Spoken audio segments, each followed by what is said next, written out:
İndi mənim qeydirsən gözümə. Məndən bizən nə qədər uşaq salmısan. Məndən bizən nə qədər uşaq salmısan. Kişiden uşağa qalar ay eşi. Adın kişidir, başma papaq salmısan. Adın kişidir, başma papaq salmısan. Bilemiyorum ki yok idi başka cumanım. Gördüm ki köylerde ayak salmışsan. Göstərərəm göydə ayaq necə olur. Evlizdə əntiqdə yataq salmısan. Evlizdə əntiqdə yataq salmısan. Həmin yatağa salanda bu cananı sen bizim pastelimizə ak salmışsan. Allaha öz adlı qoyursan mənə. Sonda o qədər oğlu qaçaq salmısan. Ömrü boyu yaxçılarla olmuşam. Sen ise yaxçıya bıçaq salmışsan.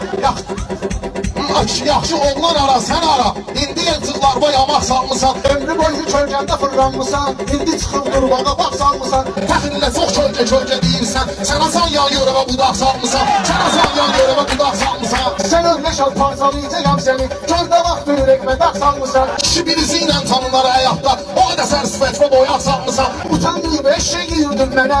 Özün sevra kimi solaq salmışsan. Özün sevra kimi solaq salmışsan. Dəqiq bilməyirəm Hasandan aldı. Sənətin tarixinə qocaq salmısan. Mən olanda meyxananın qocağı, bonca tək ağzında qapaq salmışsan. Meyxanadan əl ismamı burada dur, özünü bu meydana nahaq salmışsan. Hər lan görməyirsən Rəşad bəy gəlib, təzə gəlinin üzünə duvar salmısan.